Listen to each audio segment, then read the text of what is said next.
Baik, Assalamualaikum warahmatullahi wabarakatuh. Perkenalkan, nama saya Lestari dengan NPM 204230241. Di sini saya akan menjelaskan tentang demokrasi di Indonesia. Kata demokrasi berasal dari bahasa Yunani, yaitu yang pertama ada demos, artinya rakyat, dan yang kedua ada kratos atau kratein, artinya pemerintahan atau kekuasaan. Jadi, demokrasi itu berarti pemerintahan dari rakyat, oleh rakyat, dan untuk rakyat. Artinya, rakyat memiliki kekuasaan tertinggi dalam menentukan jalannya pemerintahan. Nah, selanjutnya itu ada prinsip-prinsip demokrasi. Jadi, agar demokrasi dapat berjalan dengan baik, harus ada prinsip-prinsip dasar yang dijalankan. Antara lain Jadi yang pertama itu antara lain ada kedaulatan rakyat. Jadi maksudnya di sini itu kekuasaan tertinggi berada di tangan rakyat. Yang kedua itu ada persamaan hak. Jadi semua warga negara memiliki kedudukan, hak, dan kewajiban yang sama di depan hukum. Nah, yang ketiga yaitu ada kebebasan berpendapat. Jadi setiap orang berhak menyampaikan pikiran dan pendapatnya dengan bertanggung jawab. Yang keempat ada pemilihan umum atau pemilu. Jadi yang bebas dan adil. Jadi rakyat memilih wakilnya secara langsung, umum, bebas, rahasia, jujur, dan adil atau luber jurdil. Yang kelima ada penegakan hukum. Jadi, semua tindakan pemerintahan dan warga negara harus berdasarkan hukum. Yang keenam ada perlindungan hak asasi manusia atau HAM. Jadi, setiap warga negara memiliki hak-hak yang tidak boleh dilanggar. Selanjutnya yang terakhir ada keterbukaan dan tanggung jawab pemerintah. Jadi, pemerintah harus terbuka terhadap kritik dan dapat dipertanggungjawabkan.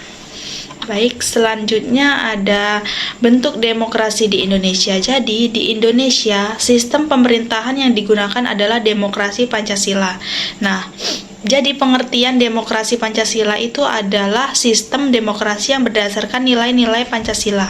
Terutama yang pertama ada ketuhanan yang Maha Esa, yang kedua ada kemanusiaan yang adil dan beradab, yang ketiga persatuan Indonesia, dan yang keempat ada kerakyatan yang dipimpin oleh hikmat kebijaksanaan dalam permusyawaratan perwakilan, dan yang terakhir ada keadilan sosial bagi seluruh rakyat Indonesia. Jadi, demokrasi Pancasila menekankan musyawarah, gotong royong, dan keadilan. Selanjutnya yaitu ada ciri-ciri demokrasi Pancasila. Yang pertama itu adanya pemilu secara berkala untuk memilih wakil rakyat dan presiden. Yang kedua ada keputusan diambil melalui musyawarah untuk mufakat. Yang ketiga yaitu ada menghargai hak asasi manusia. Dan yang keempat ada keadilan sosial menjadi tujuan bersama. Yang kelima ada pemerintahan bertanggung jawab kepada rakyat, dan yang terakhir ada rakyat memilih kebebasan menyampaikan pendapat. Selanjutnya ada bentuk pelaksanaan demokrasi di kehidupan sehari-hari. Yang pertama itu di sekolah.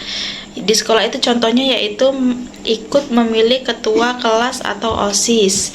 Selanjutnya ada mengemukakan pendapat dalam musyawarah kelas.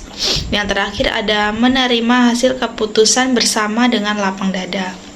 Dan yang kedua yaitu ada di keluarga. Jadi yang pertama itu bermusyawarah untuk menentukan aturan keluarga.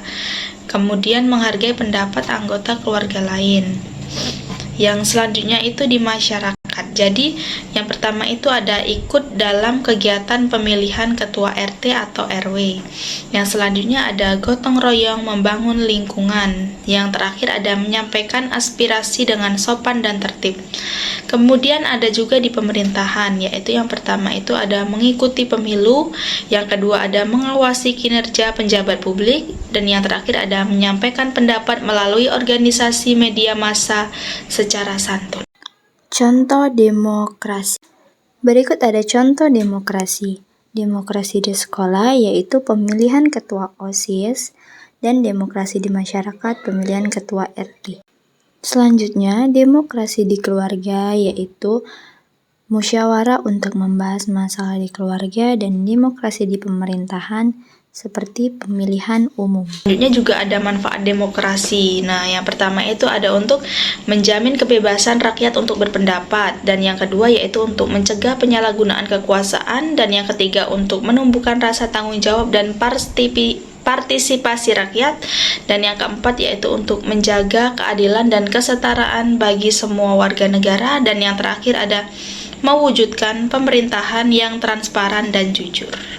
Nah, yang ini ada juga tantangannya, yaitu tantangan dalam pelaksanaan demokrasi itu yang pertama ada masih adanya politik uang dalam pemilu. Yang kedua yaitu kurangnya kesadaran politik sebagian masyarakat. Yang ketiga yaitu penyalahgunaan kekuasaan oleh jabatan. Dan yang keempat ada penyebaran berita hoaks yang menyesatkan opini publik. Yang terakhir ada kurangnya etika dalam berpendapat baik di media sosial maupun di ruang publik. Dan selanjutnya ada upaya menjaga demokrasi di Indonesia, yaitu yang pertama ada meningkatkan pendidikan politik bagi masyarakat, kemudian mengawasi jalannya pemerintahan dengan kritis dan santun.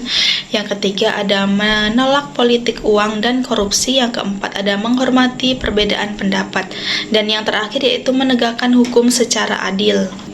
Jadi, kesimpulannya di sini, demokrasi di Indonesia adalah sistem pemerintahan berlandaskan pada nilai-nilai Pancasila, di mana kekuasaan tertinggi berada di tangan rakyat.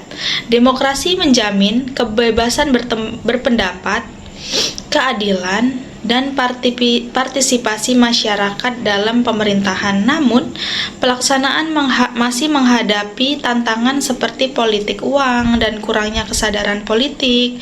Karena itu, demokrasi harus dijaga melalui pendidikan politik, penegakan hukum yang adil, dan sikap saling menghormati antar warga. Baik, itu saja materi yang dapat saya sampaikan. Saya akhiri. Wassalamualaikum warahmatullahi wabarakatuh.